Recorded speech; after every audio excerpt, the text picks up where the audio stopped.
Study IQ IAS, अब तैयारी हुई affordable. Apple, iPhone, MacBook, Google, इतनी बड़ी बड़ी कंपनीज हैं, इतना काम करती हैं, इतना सब कुछ जो है पूरी दुनिया उनसे बहुत ज्यादा जो है इंस्पायर्ड है, क्योंकि वो एस्पिरेशनल प्रोडक्ट्स हैं, स्पेशली एप्पल। लेकिन क्या आप सोच सकते हैं ये एप्पल जैसी कंपनी टैक्सेस की चोरी करती है, यानी टैक्सेस को एवेड करती है? अजीब सा लगा? यही टॉपिक है हमारा आज का। Ladies and gentleman, boys and girls, मैं हूं आपका दोस्त, host, educator, mentor Sanghi sir, और आप सभी का स्वागत करता हूं स्टडी IQ IAS पर। So how does big companies, इनको जनरली फैंग कंपनीज कहा जाता है, Facebook, Apple, Google, Netflix etcetera. लेकिन यहां पे हम बात करेंगे एप्पल और गूगल की। ये कंपनीज किस तरीके से टैक्सेस को एवेड करती हैं? How do these companies avoid taxes? तो ये हमारा टॉपिक है। It's an interesting tale, yes it is. जब इस टॉपिक पे हमने रिसर्च करी, मेरी टीम ने रिसर्च करी, तो हमें कई केस स्टडीज मिली जो मैं आपके साथ डिस्कस करूंगा। आप मुझे फॉलो कर सकते हैं इन सोशल मीडिया हैंडल्स पे, स्पेशली टेलीग्राम पे, जहां पर आपको मेरी सारी PDFs उपलब्ध मिलेंगी जो कि मैं यूज करता हूं ये PPTs आपको पढ़ाने के लिए। तो बात हो रही है इन बड़ी कंपनीज की जो कि टैक्सेस को एवेड करते हैं।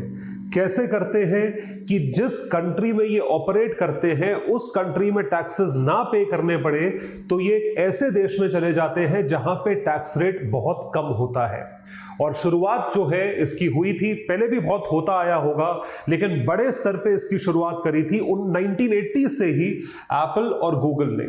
दे avoided taxes by billions of dollars. Billions of dollars का टैक्स जो है, अरबों खरबों रुपए, हजारों करोड़ों रुपए का टैक्स जो है, ये चोरी करते हैं वो टैक्स। सोच के देखिए। तो ये कंट्रीज के लिए, गवर्नमेंट्स के लिए एक पेन पॉइंट है, दुखती रग है कि भैया टैक्सेस एवेड हो रहे हैं, हमारे पास कोई सोल्यूशन नहीं है। तो सवाल क्या पूछे अपने आप से? What is the question? The question is what is the genius tax evasion strategy? क्योंकि होता सब कानूनन तौर पे, आप टैक्सेस की चोरी तो कर रहे हो, लेकिन आप कानूनन तौर पे कर रहे हो। इसका मतलब है आप कानून के दायरे में रह के, जो कानून के लूप होल्स हैं, लॉ में एक वर्ड यूज करा जाता है लूप होल्स, उन लूप होल्स को एक्सप्लॉइट करके जो है, आप ये मान के चले, इन चीजों को या इन चीजों से बचाया जाता है। So and how do they escape the strict laws of government? Government के लॉज को कैसे एस्केप किया जाता है? तो इस चीज के लिए क्या किया कि एप्पल ने अभी हाल ही में ये डिक्लेयर किया था, हाल ही से मेरा मतलब है 3-4 साल पहले, कि इन्होंने कुल मिला के 30 से 35 बिलियन डॉलर टैक्स दिया है पिछले 3 साल में। अब ये टैक्स ना के बराबर है, कंसिडरिंग कि एप्पल के रेवेन्यूज कितने मैसिव हैं। इट हैज मैसिव रेवेन्यूज, तो उनका टैक्स इससे कई ज्यादा बनता है 1 साल का। और वो ये कह रहे हैं 3 साल में 30-35 बिलियन डॉलर टैक्स है ना, कोई बहुत बड़ी बात नहीं है, वो पीनट्स है एप्पल के लिए। आपने कोई एहसान नहीं करा इतना बड़ा, इतना इस अमाउंट का टैक्स देकर। This is something that they stated. तो एप्पल क्या करता है शुरुआती दौर में? वो अपने प्रॉफिट्स को या अपने रेवेन्यू को, अपनी आमदनी को एक दूसरे देश में शिफ्ट करता है, जिस देश को टैक्स हेवन कंट्री कहा जाता है। The country is called as a tax haven. Apple used a tactic to avoid paying billions of dollars to the government. कैसे? This tactic was nothing but to park the tax in the tax haven countries. तो ये park करते हैं, park का मतलब दूसरी country में जो है लोकेट कर देते हैं अपने सारे रेवेन्यू को, जो कि एक टैक्स हेवन देश है, और इसी तरीके से वो टैक्सेस को एवेड करते हैं। तो Apple transfers most of its profit to tax haven countries and thus takes advantage of loopholes, जो गैप्स रह जाते हैं कानून में, the US government has in its tax paying system। तो उस चीज का फायदा ये उठाते हैं। As part of its tax avoidance strategy, Apple uses its subsidiaries। तो एप्पल इंक के जो हेडक्वार्टर्स है या उसका जो मेन ऑफिस है, कॉर्पोरेट ऑफिस है, वो अमेरिका सैन फ्रांसिस्को में है, कपर्टिनो में। अभी आपको उसकी फोटो दिखाऊंगा। लेकिन उन्होंने ये चीज क्लेम करी हुई है कि आयरलैंड में उनके हेडक्वार्टर्स रजिस्टर्ड है। तो मेन जो प्रॉफिट है या सारी आमदनी वो मेन ऑफिस में जाती है, तो वो चली जाती है आयरलैंड में। तो ये पूरी की पूरी, ये पूरा माजरा जानेंगे क्या है। उससे पहले मैं आपको समझाना चाहता हूं टैक्स हेवन्स क्या होते हैं। टैक्स हेवन एक ऐसा देश होता है जिसमें टैक्स का रेट बाकी देशों के मुकाबले बहुत कम होता है या जीरो होता है। Tax rates are extremely less और टैक्स रेट्स आर निल। तो तो वो अलाउ करते हैं कि आप हमारी कंट्री में आइए, कंपनी एस्टैब्लिश करिए, रेवेन्यूज जो है आप कमाते हैं और आपको बहुत मिनिमल टैक्स पे करना पड़ेगा। तो ऐसे कौन से देश हैं? ऐसे देश ये है, कई सारे देश हैं। इसमें से कुछ देशों का आपने नाम सुना होगा। जब पैनामा पेपर्स लीक हुए, जब विकी लीक्स हुए, तो बहुत सारे लोगों का नाम आया जिन्होंने इन कंट्रीज में अपने रेवेन्यू को या अपनी आमदनी को स्टोर करा हुआ है। चाहे वो रियल एस्टेट मोगुल्स हो, डीएलएफ के केपी सिंह टाइप, चाहे वो बॉलीवुड के एक्टर्स एक्ट्रेसेस हो जैसे कि अमिताभ बच्चन और अजय देवगन लोग। सो आयरलैंड, नेदरलैंड्स, ठीक है, स्विट्जरलैंड, स्विस बैंक कहा जाता है, पैनामा, बर्मुडा, केमन आइलैंड्स, लग्जमबर्ग, ये सारे के सारे टॉप टैक्स हेवंस है। और भी है, मॉरिशस है, भारतीय लोग मॉरिशस में स्टोर करते हैं। So tax havens are jurisdiction that have very low taxes and no residency requirements, कि आपको यहां पे बस एक ऑफिस खोलना है, आपको यहां रहने की जरूरत नहीं है, फिर भी आप यहां पर जो है ऑपरेट कर सकते हो और इसी कंट्री में आपका टैक्स लागू होगा for foreign entities and individuals willing to park money in their financial institutions. अच्छा, इन कंट्रीज का फायदा क्या होता है कि इनको पैसा मिल जाता है, उन पैसों को ये लोन पे चढ़ाते हैं और इंटरेस्ट कमाते हैं। अब आप पूछोगे अगर ये टैक्सेस नहीं लेते या कम टैक्सेस लेते तो सर्वाइवल कैसे है? सर्वाइवल ऐसे है कि जो ये पैसा लेते हैं वो लोन के तौर पे आगे देते हैं, उस पे इंटरेस्ट कमाते हैं, तो ये उस तरीके से पैसा कमाते हैं और भरमार पैसा कमाते हैं। तो इसी चीज को मैं एक केस स्टडी के जरिए आपको समझाना चाहूंगा। लेकिन उससे पहले एक अनाउंसमेंट, स्टडी IQIS लेकर आया है आपके लिए 2 बैचेस, बैच 6, बैच 7, जिसको हम P2I prelims to interview batch कहते हैं। ये बैचेस पूरी तरीके से आपको तैयारी करवाएंगे प्रीलिम से लेके इंटरव्यू तक, जिसके बीच में एक एक चीज, जैसे कि general studies complete syllabus foundation का जो है for prelims as well as mains, उसके साथ साथ क्रैश कोर्स फॉर प्रीलिम्स जिसे हम SIP बैच कहते हैं, सक्सेस इन प्रीलिम्स, उसके बाद success in mains batch revision के तौर पे, और उसी के साथ साथ टेस्ट सीरीज दोनों लेवल्स की अलग अलग। प्रीलिम्स के फुल लेंथ कॉम्प्रिहेंसिव टेस्ट अलग है जो कि आपको मिलेंगे, आपकी प्रैक्टिस के लिए जरूरी है, और मेंस की आंसर राइटिंग प्रैक्टिस आप करके भेजोगे, वो आपको चेक्ड आंसर्स हमारी टीम चेक करके वापस भेजेगी। ये सारी ही चीजें आपकी तैयारी तक और तैयारी के बाद मिंटर्स की सुविधा आपको अवेलेबल रहेगी, और ये सारी चीजें आपको अवेलेबल रहेगी सिर्फ और सिर्फ 70,000 रुपीज में, एक ऐसे मार्केट में जहां पे लाखों रुपए इंस्टीट्यूट्स चार्ज करते हैं सिर्फ जनरल स्टडीज फाउंडेशन बैच के। लेकिन आपके लिए खास ऑफर के तहत अगर आप मेरा कोड यूज करें जो कि है सांघी लाइव कोड के जरिए आपको यही बैच मिलेगा सिर्फ और सिर्फ 30,000 रुपीज में। This is a life time offer, ये बहुत अच्छा ऑफर है और ये भारत में पहला ऐसा बैच है जो इतनी कवरेज मैसिवली करवाता है। तो जरूर सब्सक्राइब करें, कोड यूज करना ना भूलें, कोड इज सांघी लाइव मेरा कोड है। तो जैसा मैंने बोला, एक केस स्टडी आपके साथ डिस्कस करते हैं। सन 2017 में Apple stated that it had paid over $35 billion of taxes in 3 years. 17 की बात है, कोई बहुत पुरानी बात नहीं है। 3 साल में 35 बिलियन, ये कुछ नहीं है। एप्पल का हर साल का टैक्स कम से कम 70 से 80 बिलियन डॉलर बनता है। That amount wasn't able to make even a small dent in the revenue of Cook मतलब टिम कुक जो एप्पल के CEO हैं, लेड मल्टीनेशनल कंपनी। हाउ, ये कैसे हुआ? इसके लिए पहले मैं आपको यह समझाऊंगा कि टैक्स हेवंस किस तरीके से ऑपरेट करते हैं। ये जो आप आलीशान सुंदर सा ऑफिस देख रहे हैं, इसे कहा जाता है एप्पल हेडक्वार्टर्स, जो कि कैलिफोर्निया में है। एक जगह है जिसको कहा जाता है कपर्टिनो, उसमें स्थित है, and this is the massive Oval office of Apple. So the strategy is to transfer their profit, जो भी प्रॉफिट ये कमाते हैं, मैसिव प्रॉफिट्स जो है पूरी दुनिया से एप्पल के आते हैं, वो मैक्सिमम प्रॉफिट्स जो है, क्योंकि वो टैक्स बचाना चाहते हैं, वो प्रॉफिट्स पार्क करे जाते हैं या ट्रांसफर करे जाते हैं 2 देशों में। क्योंकि हम एप्पल की बात कर रहे हैं तो एप्पल के लिए 2 कंट्रीज है। पहली है आयरलैंड, जो कि यूके के बगल में आती है, अगर आपको एटलस याद आ रही है, और दूसरी कंट्री है लग्जमबर्ग, जो कि यूरोप का पार्ट है। Apple uses Ireland and Luxembourg as its haven to get away from paying the lump sum. उसको टैक्स हेवन की तरह यूज करते हैं कि सारी चीजें वहां पे पार्क करी जाएं, जिससे कि अमेरिकन टैक्सेशन लॉस से ये बच सके। They get saved from American taxation laws. कैसे बचेंगे? इस एग्जाम्पल को मैं आपको इंडिया के तौर पे समझाऊंगा कि इंडियंस भी क्या करते हैं, how do Indian companies transfer their profits. तो मान लीजिए एक कंपनी है भारत में, there is a company in India, company A in India. Bharat में कंपनीज पे टैक्सेशन रेट है 30%, एग्जांपल के लिए बोल रहे हैं 30% है। तो मान लीजिए कंपनी ए ने 100 करोड़ का प्रॉफिट कमाया, it has earned profit of 100 crore. अब 100 करोड़ के प्रॉफिट पे 30% जो है वो 30 करोड़ टैक्स बनता है। They have to pay 30 crore to Indian government. In order to escape this tax, इस टैक्स को एस्केप करने के लिए भारतीय कंपनी एक टैक्स हेवन चूज करती है। It chooses a tax haven, यानी एक ऐसा देश जहां पे टैक्स रेट बहुत कम हो या टैक्स रेट निल हो, जीरो हो। तो जनरली इंडिया के लिए जो कंपनीज एस्टैब्लिश करी जाती हैं जहां पे इंडियंस करते हैं वो है Mauritius. So they go to Mauritius to establish the company. ये क्रिएट करते हैं कंपनी बी इन मॉरिशस। इसको कहा जाता है शेल कंपनी।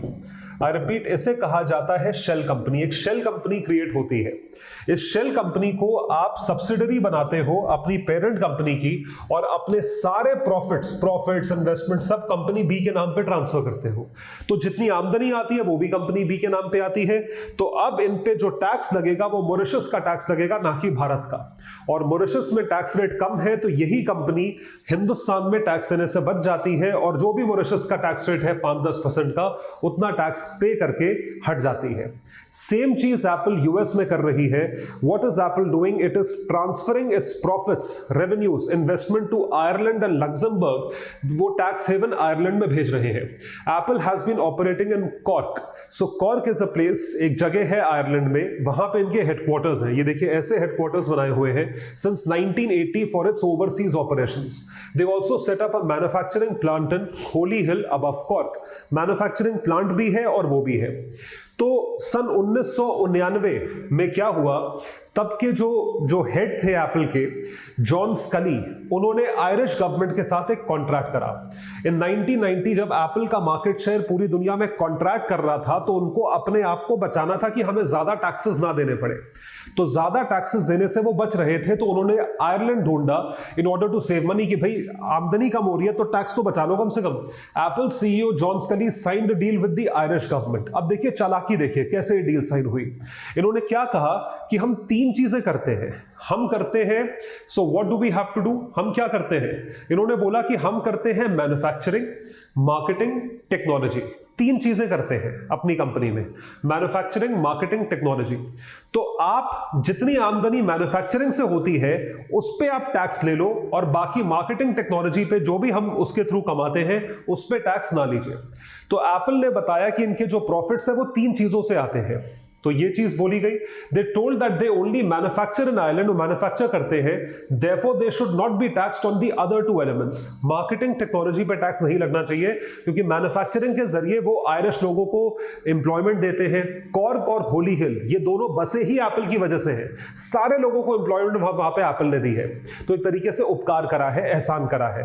तो उन्होंने ये बोला कि अगर मार्केटिंग, टेक्नोलॉजी पे आप टैक्स की छूट नहीं दोगे तो हम अपना मैन्युफैक्चरिंग बेस यहां से निकाल के कहीं और ले जाएंगे। टैक्स हेवंस की कमी नहीं है। Apple has been in Ireland for 10 years and if they do not strike a deal they will go somewhere else. तो ये एक मीठी सी धमकी होती है। ये चीज एप्पल ने बोली थी तब जब उनका रेवेन्यू कितना था, $751 मिलियन, और इसमें से प्रॉफिट था $270 मिलियन। बात हो रही है 89 की, ये आज की बात नहीं हो रही है। उस जमाने के हिसाब से भी इतने hundreds of millions of dollars बहुत ज्यादा पैसा होता था, लेकिन एप्पल को बिलियंस ऑफ डॉलर्स में ऑपरेट करने की आदत है because it is a revolutionary product. तो जो आप ग्राफिक अपने सामने देख रहे हैं उसमें होता क्या है, ये देखिए, ये है Ireland. This country is Ireland, it's a European country, right. तो आयरलैंड में क्या होता है, जितना भी eastern part of the world, जैसे कि यूरोप हुआ, भारत हुआ और मिडिल ईस्ट हुआ, इन तीनों रीजन से जितना भी रेवेन्यू आता है, जितनी भी आमदनी आती है, वो कहां आती है? वो आयरलैंड में आती है। दे पार्क इट इन आयरलैंड, वो आयरलैंड में आती है, आयरिश टेरिटरी में आती है। और क्योंकि ऑब्वियसली अब इसका हेडक्वार्टर जो है वो यूएस में है, तो आनी तो यूएस चाहिए, लेकिन यूएस ना आते हुए ये आयरलैंड में पार्क हो जाती है। तो अब इस पूरी आमदनी पे टैक्स कहां लगेगा? आयरलैंड पे लगेगा। आयरलैंड मान लीजिए 10% टैक्स लेता है, और वाकई में 10% टैक्स ही लेता है, इट चार्जेस 10% टैक्स। तो यही चीज जो है यूएस में जाएगी तो 30-35% टैक्स लगेगा, लेकिन यहां पे 10% टैक्स लगता है। तो hundreds of billions of dollars Apple के कहां पे है? आयरलैंड में है। और यही चीज, ये जो पूरा ग्राफिक है, ये इस चीज को दर्शाता है। देखिए, Apple open the manufacturing unit in India, जो कि अभी एप्पल ने करा है, जो साउथ में करा है। It is using land labour of India, यहां पे यूज करता है, ठीक है जी। जनरेटेड रेवेन्यू रेवेन्यू जनरेट करा, प्रॉफिट कमाया, टैक्सेस जो है भारत में ज्यादा है, मतलब मान लीजिए 22-25% के आसपास टैक्स है। In order to avoid paying high taxes in India, what Apple would do, Apple क्या करेगा? It will look for a tax haven country like Ireland, कि यहां से जो है प्रॉफिट निकाल के कहां ले जाया जाए? Ireland. Apple will open a branch in Ireland and will declare that branch as its head office. ये चीज है, हेड ऑफिस वो अमेरिका डिक्लेयर नहीं करेगा, क्योंकि अगर हिंदुस्तान से निकाल के तुम यूएस ले जाओगे तो हिंदुस्तान में भी ज्यादा टैक्स है, यूएस में भी ज्यादा टैक्स है। तो अब क्या करोगे? What will you do? आप उसको आयरलैंड ले जाओगे जहां पे टैक्स कम है और बोलोगे हमारे हेडक्वार्टर्स आयरलैंड में है। Now the tax that will be imposed on the profits of Apple company will be of Ireland instead of India. ना तो भारत का टैक्स लगेगा ना अमेरिका का टैक्स लगेगा, दोनों ही रीजन्स का टैक्स नहीं लगेगा, टैक्स लगेगा आयरलैंड का, जो कि बहुत कम टैक्स है। Tax of tax haven countries are less. आप समझ रहे हैं, इसको बोलते हैं चालाकी। तो जैसा आप देख पा रहे हैं, भारत में आपने एक मैन्युफैक्चरिंग यूनिट खोला, बहुत अच्छी बात है, हम मेक इन इंडिया वैसे ही प्रमोट कर रहे हैं। यहां पे लैंड आपने ऑक्यूपाई करी, यहां की लेबर को हायर करा, यहां पे आपने एम्प्लॉयमेंट क्रिएट करी, यहां की सरकार को भी आप कुछ ना कुछ जो है कस्टम्स ड्यूटी एक्साइज के तौर पर टैक्सेस पे करोगे। लेकिन जो आपकी आमदनी है, कमाई है, जो मोटा हिस्सा है, उसका टैक्स आप भारत सरकार को ना देते हुए आप ट्रांसफर करते हो आयरलैंड में, and you pay taxes to the government of Ireland because the tax rates are less. So the revenues are sent abroad, and this is something that is working in favor of Apple in terms of saving taxes. So suppose tax in India is 40%, here in a tax haven country, Ireland के taxes are 10%. इस basis पे Ireland जो है खूब पैसा कमाता है। आप समझ पा रहे हैं कि क्या किस चालाकी से ऑपरेट करा जाता है, how cleverly these people are operating. तो अब क्या सवाल उठता है, what is the question? Can this be done by opening a branch in any country? ये तो बड़ा आसान है, कोई भी इनफैक्ट इंडिया के जो बिजनेसमैन है वो ही बाहर जाके एक ब्रांच खोल ले और वहां पे सारे प्रॉफिट्स ट्रांसफर करते रहे। क्या ये चीज पॉसिबल है? नो। नहीं तो आप सोच के देखो ना कि कोई भी इंडिया आएगा, वो ब्रांच कहीं भी खोल ले और चला जाए वहां पे, और वहां पे एक ऑफिस ही तो एस्टैब्लिश करना है। आपका सारा एक ऑफिस का पैसा एक साल में निकल आएगा, क्योंकि आपने टैक्सेस बचा लिए दूसरी कंट्री में। So can this happen anywhere? No, it can not happen. क्यों नहीं हो सकता? व्हाई? ये चीज सिर्फ और सिर्फ उन देशों में हो सकती है जिन देशों के साथ भारत का एक स्पेसिफिक बायलैटरल अग्रीमेंट साइंड है। उस अग्रीमेंट को कहा जाता है double taxation avoidance agreement, DTAA. So this can take place in those nations with which India has an agreement under the DTAA, double taxation avoidance agreement. अब क्या भला है, ये क्या तबाही है डबल टैक्सेशन अवॉइडेंस अग्रीमेंट? इतना पेपर वर्क है, इतना लॉ का काम है, बहुत इंटरेस्टिंग है। डबल टैक्सेशन अवॉइडेंस अग्रीमेंट का मतलब यह होता है कि कोई इंसान जो हिंदुस्तान में रहता है, इंडियन सिटीजन है, लेकिन वो काम जो है वो दो देशों में करता है, या उसका ट्रैवल ओरिएंटेड वर्क है, इंडिया में भी काम करा और बाहर जाके भी काम करा, बाहर जाके काम करा और बाहर से वो इंडिया आ गया, वापस इंडिया आता है। तो अगर वो बाहर पैसा कमाता है, जिस देश में उसने पैसा कमाया, मान लीजिए वहां पे उसने टैक्सेस पे कर दिए, अब उस इनकम को लेके वो इंडिया आता है, तो अगर इंडियन गवर्नमेंट भी उससे टैक्स मांगेगी तो क्या होगा? वो खून के आंसू रोएगा। दो देशों में टैक्स पे करना, यहां पे तो हम बात कर रहे हैं जिस देश में तुमने कमाया उसी में टैक्स नहीं पे करा, यहां पे उसे दो देशों में टैक्स पे करना पड़ रहा है। तो ऐसी ज्यादती लोगों के साथ ना हो, इस कारण क्या किया जाता है, दो देशों के बीच में एक अग्रीमेंट साइन करा जाता है, उसको कहते हैं डबल टैक्सेशन अवॉइडेंस अग्रीमेंट। तो डबल टैक्सेशन अवॉइडेंस अग्रीमेंट के तहत एक ऐसी ट्रीटी बिटवीन टू और more countries to help tax payers avoid paying double taxes on the same income. Virat Kohli जो है ऑस्ट्रेलिया में क्रिकेट खेलता है और मैन ऑफ द मैच जीतता है, वो जो बड़ा गत्ते वाला चेक है $1 लाख का विराट कोहली को मिला, ये उसने फोटो खिंचवाई। अब फोटो खिंचवाते ही पीएम जो ऑस्ट्रेलियन फाइनेंस मिनिस्टर है वो उसके पास आ गए कि आइए हमें टैक्स पे करिए, क्योंकि आपने हमारी सरे जमीन पे जो है इनकम कमाई है। उसने कहा ठीक है, टैक्स पे कर दिया। अब वो जैसे ही वहां से बोरा भर के जो है पैसा हिंदुस्तान लाया, यहां पे उसे एयरपोर्ट पे निर्मला ताई ने पकड़ लिया कि पैसा लाया है, टैक्स पे कर। विराट कोहली क्या करेगा बेचारा, वो तो वहीं एयरपोर्ट पे रोने बैठ जाएगा, फोन करेगा अनुष्का को कि क्या हो रहा है ये, वो कुछ नहीं बता पाएगी, फिर वो मेरे पास आएगा, मैं उसे समझाऊंगा कि बेटा DTAA है, तो अगर तुमने एक देश में टैक्स पे करा है जिस देश के साथ भारत सरकार का अग्रीमेंट है, तो आपको पहले वाले देश में टैक्स पे करने की जरूरत नहीं है। ये ज्यादती नहीं हो। DTAA becomes applicable where an individual is resident of one nation। Resident का मतलब एक देश में reside करता है but earns income in another, कहीं और उसने इनकम कमाई. India has comprehensive double taxation agreement with 88 countries, out of which 85 countries have entered into force. इसमें से हमारा मॉरिशस के साथ भी है, तभी भारत का जो पूरा लॉजिक, सारे जो बिजनेसेस होते हैं, इनफैक्ट आईपीएल टीम्स की मैक्सिमम इन्वेस्टमेंट इंडियन कंपनीज के द्वारा नहीं हुई है, वो मॉरिशस कंपनीज के द्वारा हुई है. ये राजस्थान रॉयल्स को आप जो है बैन कर दिया था, सीएसके में भी ये सवाल उठाए गए थे, आपको ध्यान होगा. कोच्चि टीम डिसबैंड कर दी गई थी. इन सब में मॉरिशस कंपनीज के थ्रू इन्वेस्टमेंट आया था. सो आयरलैंड, अब आते हैं वापस आयरलैंड गवर्नमेंट पे. आयरलैंड गवर्नमेंट ने एप्पल के साथ एक डील साइन करी. Irish government agreed to the deal offered by Apple in 91 to tax only certain elements of business. This made Apple's taxes suddenly drop to 12.5% compared to 21%. 8-9% tax, और आप billions of dollars का revenue सोचिए, आप hundreds of millions of dollars का tax सोचिए. उस hundreds of millions of dollars पे 9% जो है वो आप सोच के देखो, 9 मिलियन डॉलर होते हैं. उतना टैक्स आप बचा रहे हो. दूसरी कंट्री में तो जाना है, चले जाओ, एक फ्लाइट पकड़ के जाना होता है. All of apples revenue generated from India, Europe and the Middle east is taxed in Ireland. सोच के देखिए, इन 3 देशों से ना तो तुम भारत में पे कर रहे हो, ना अमेरिका में पे कर रहे हो, आयरलैंड में 12% 10% टैक्स जो है वो पे कर रहे हो. तो ये चीज कैसे हुई?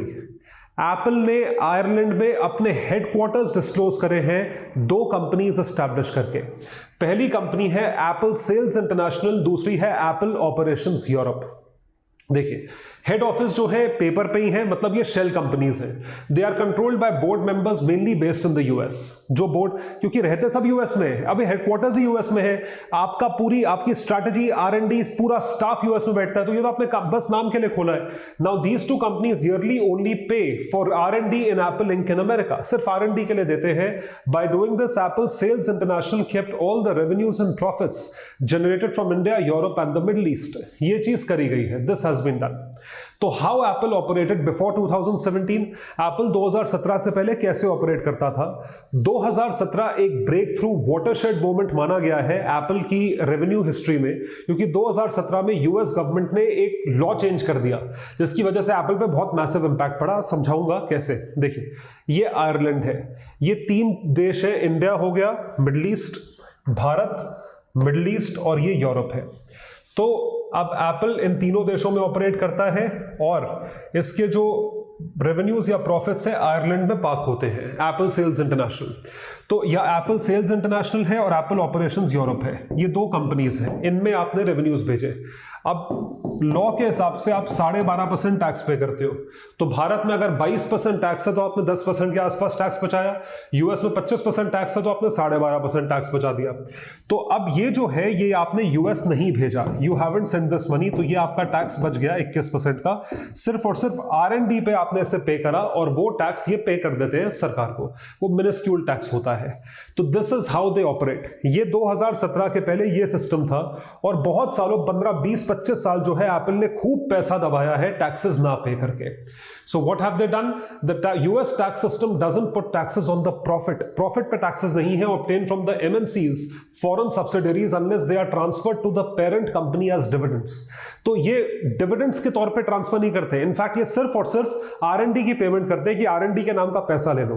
तो उस पे जो भी प्रॉफिट, और आर&डी तो खर्चा होता है, प्रॉफिट तो होता ही नहीं है. तो जो भी एप्पल का लिमिटेड प्रॉफिट सिर्फ अमेरिका से होता है, उस पे वो टैक्सेस पे कर देते हैं. और पूरी दुनिया का जो प्रॉफिट है उस पे टैक्सेस यूएस में पे नहीं करते, हालांकि करना चाहिए. ये किसी तो देश में पे करो, जस्ट मेरे देश में ऑपरेट करो तो मेरी कंट्री में पे करो. यूएस लेके जा रहे हो तो वहां पे कर रहे हो. प्रॉफिट बीच में लटक रहा है. ये 2017 तक होता था. अब क्या हुआ, यूएस गवर्नमेंट ने क्या किया? The US worldwide system of corporate taxation requires MNCs to pay taxes twice. तो ये सिस्टम है, ये भी खैर गलत सिस्टम है, ये भी सही नहीं है. First to the foreign country in which they do business, जिस कंट्री में आप बिजनेस कर रहे हो वहां पे, and then to internal revenue service after they repatriate their profits. Repatriate मतलब पैसा वापस लाते हो, तो वहां का जो रेवेन्यू डिपार्टमेंट है सरकार का, उसे आईआरएस कहा जाता है, इंटरनल रेवेन्यू सर्विस. ये चीज करी गई है. Apple has taken that advantage by transferring over 70% of its domestically obtained profit to the tax haven, thus putting those profits in the deferred tax category. तो एप्पल ने क्या करा, एडवांटेज क्या करा, अपने 70% जो फंड्स हैं वो ट्रांसफर करे टैक्स हेवन कंट्रीज में. तो अपने टैक्स को डेफर कर दिया, एवेड कर दिया, चोरी कर ली, डेफर कर दिया. एवेड तो कर लिया, डेफर करने का मतलब है, defer tax basically means, defer का मतलब होता है इंग्लिश में टू बेसिकली पोस्टपोन. आपने डेफर कर दिया, आप इसे बाद में करोगे। डेफर्ड रेवेन्यू एक्सपेंडिचर होता है, डेफर्ड टैक्स होता है, आपने डेफर कर दिया उसे कि आज नहीं करेंगे कल करेंगे। सो डेफर्ड टैक्स लायबिलिटी का मतलब है दैट दे आर ओड, आपको देना है but it is not due to be paid until a future date. Future date तक आप पोस्टपोन करते जा रहे हो। So in simple terms deferred tax is a tax that is payable in the future. ये चीज करी गई, this is something that was done. तो एप्पल के जो टैक्सेस हैं, अगर मैं आपको 2005 से अभी तक बताऊं 2018 तक, तो क्या है, as per a report from 2017, Apple was avoiding paying almost $78 billion of taxes। सोच के देखिए, $78 बिलियन ऑफ टैक्सेस जो है अवॉइड कर रहे थे 2010-11 में। आप देखो 12-13 में $1 बिलियन, 14 उसके बाद 15 में $3 बिलियन, 16 17 18 में आप देखिए $5 बिलियन टैक्स पे करा। मतलब इतना तुमने टैक्स पे करा है बस, और तुम्हारा बनता कितना है, $80 बिलियन। $5 बिलियन का टैक्स पे करा against 80 billion. So you can just calculate the multiple, 16-17 times more taxes had to be paid। तो अब एप्पल को क्या चैलेंजेस आए और एप्पल कैसे उन चैलेंजेस से बाहर निकला। जब कंपनीज ऐसा करती हैं तो सरकारों को भी चिढ़ तो मचती है कि भाई तू इतना कमा रहा है, टैक्स तो पे कर। लेकिन उसमें क्या होता है, जब ऐसे गवर्नमेंट एक कंपनी के खिलाफ आती है तो उसमें लॉ में हमेशा याद रखिएगा कंपनी जीतती है। जो हमेशा छोटा इंसान होगा ना, अगर एक इंस्टीट्यूशन, एक कंपनी और एक एम्प्लॉय के बीच में झगड़ा होगा, कोर्ट में केस जाएगा, तो हमेशा याद रखिएगा एम्प्लॉय जीतता है, हमेशा लेबर जीतती है, कंपनी कभी नहीं जीतती। हमेशा जो छोटा इंसान होता है, जो एक डिफीटिंग पोजीशन में, इंफीरियर पोजीशन में होता है, वो हमेशा जीतता है। वही चीज एप्पल के साथ हुई। बड़ा इंटरेस्टिंग केस है। एप्पल ने, अब देखिए, challenges faced by Apple for avoiding tax। Ireland collects more than 14 billion euros in taxes and interest from Apple। ये आयरलैंड ने कलेक्ट करा। ये कैसे कलेक्ट करा, देखिए मैं आपको बताता हूं। ये पैसा जो है एक कॉमन अकाउंट में बैंक में पड़ा रहा, जिसको कहा जाता है एस्क्रो फंड। ये तब हुआ जब एप्पल के ऊपर केस किया गया कि एप्पल जो है वो पैसा चोरी कर रहा है, टैक्स चोरी कर रहा है। तो 2013 में एक इन्वेस्टिगेशन हुई, जांच हुई, reveal that 2 of the subsidiaries of Apple in Ireland, जो मैंने आपको नाम बताए, they avoid taxes to both the country. US and Ireland दोनों पे टैक्सेस अवॉइड हो रहे हैं। 2016 में यूरोपियन कमीशन ने क्या बोला, declared that Apple has used Ireland and had received illegal tax benefits from the country. उस देश से गैर कानूनी तरीके से आपको टैक्स बेनिफिट्स आपने लिए। यूरोपियन कमीशन ने एप्पल को यह बोला कि $15 बिलियन टैक्सेस, और जो टैक्स आपने नहीं पे करा या जो टैक्स आपने एवेड करा, उसके ऊपर पेनल्टी या इंटरेस्ट आप दोगे, along with interest to Ireland for not confiding with the rules and not paying proper taxes. कि आपने ढंग से टैक्सेस नहीं दिए और आपने रूल्स को कन्फाइड नहीं करा। This is what you have not done. तो इसकी एवज में आप इतना डिपॉजिट करिए। अब देखो, ये यूरोपियन कमीशन ने एप्पल को धमकी दी है, नोटिस दिया है कि इतना पे करो। अब एप्पल गया भागते हुए आयरलैंड गवर्नमेंट के पास। आयरिश गवर्नमेंट भी कोई शरीफ तो है नहीं। आयरिश गवर्नमेंट को लगा कि इसके जब ये, क्योंकि ये नोटिस आया है, तो अब एप्पल जो है वो आयरलैंड छोड़ के भी जा सकता है। तो उससे तो आयरिश सरकार को नुकसान है। जो 12.5% टैक्स मिल रहा था वो बंद हो जाएगा, और प्लस जितनी नौकरियां उन्होंने क्रिएट करी थी वो भी सारी खत्म हो जाएगी। तो आयरिश गवर्नमेंट ने एप्पल को सपोर्ट करा। आयरिश गवर्नमेंट, जबकि यूरोप का पार्ट है, उसने यूरोपियन कमीशन को सपोर्ट नहीं करा, उसने एप्पल को सपोर्ट करा। Irish government took the side of tech giant Apple and stated that no law, tax law has been violated, क्योंकि उनको फायदा मिल रहा है। So in the month of November 2016 Tim Cook appealed against the instruction. 2018 में Apple ने ये deposit करा दिया, टैक्स ऑन इंटरेस्ट $14.3 बिलियन। ये गया एक एस्क्रो अकाउंट पे। It was in an escrow fund, क्योंकि डिसीजन जो है वो पेंडिंग था। आपने अपील करी है, तो जब तक डिसीजन नहीं आएगा, पूरा जंग चली दोनों के बीच में, कोर्ट केस चला, और 2020 में एप्पल केस जीत गया। सो एप्पल केस जीता, इनको सूद समेत पूरा पैसा वापस मिला। European general court gave a decision in favour of Apple and the Irish government. सोचिए, एक कंपनी जो टैक्सेस एवेड कर रही है, लेकिन वो कानून के दायरे में कर रही है, इसलिए आप कुछ नहीं बोल सकते। ये बात हमेशा याद रखिएगा। This will always be in your favour. तो ये चीज हुई। अब यूरोपियन कमीशन कह रहा है हम और हायर कोर्ट में अपील करेंगे, हम इंटरनेशनल कोर्ट ऑफ आर्बिट्रेशन में जाएंगे। जाओ, एक बार तो हार गए ना, तो वहां पे भी हारने के चांसेस हैं। तो according to February 21 report, UN high level panel on financial accountability, transparency and integrity, ये पैनल है, और इसके तहत ये चीज यूएन ने बोली कि पूरी दुनिया में इन टोटलिटी कितने टैक्सेस ऐसे इस सिस्टम के थ्रू एवेड करे जा रहे हैं। $500 to $600 billion of taxes due to the universal global corporate practice of profit shifting. इसे कहा जाता है base erosion and profit shifting, BEPS। इसी कॉन्सेप्ट की वजह से डोनाल्ड ट्रंप ने अपनी टर्म में सबको ये चीज स्टेट करी थी कि हम क्या चाहते हैं, व्हाट डू वी वांट। हम ये चाहते हैं कि पूरी तरीके से बेस इरोजन, प्रॉफिट शिफ्टिंग जैसी एक्सरसाइज रोकी जाए और इसके लिए एक global minimum taxation rate, GMTR, global minimum taxation rate जो है पूरी दुनिया में लागू होना चाहिए, जहां पे हर कंट्री एक मिनिमम लेवल ऑफ टैक्स ले रही है। ऐसा नहीं है कि कुछ 4 देश में 0 टैक्स है, बाकी देशों में 30% टैक्स है, कुछ देशों में 40% टैक्स है, ऐसा नहीं होगा। तो ग्लोबल मिनिमम टैक्सेशन रेट उन्होंने 15% जो है वो प्रपोज किया था। अब इस पे माने नहीं, लेकिन ये कॉन्सेप्ट प्रपोज्ड है।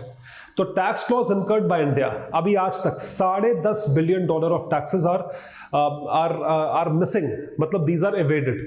भारत की जीडीपी जो है वो है 3.5 ट्रिलियन और उसमें $10.5 बिलियन जो है वो एवेडेड है। तो आप क्या परसेंटेज कैलकुलेट करो, it's almost 0.5% of Indian GDP, equivalent to loss of $8 per member. Per capita loss जो भारत में है वो है $8 का।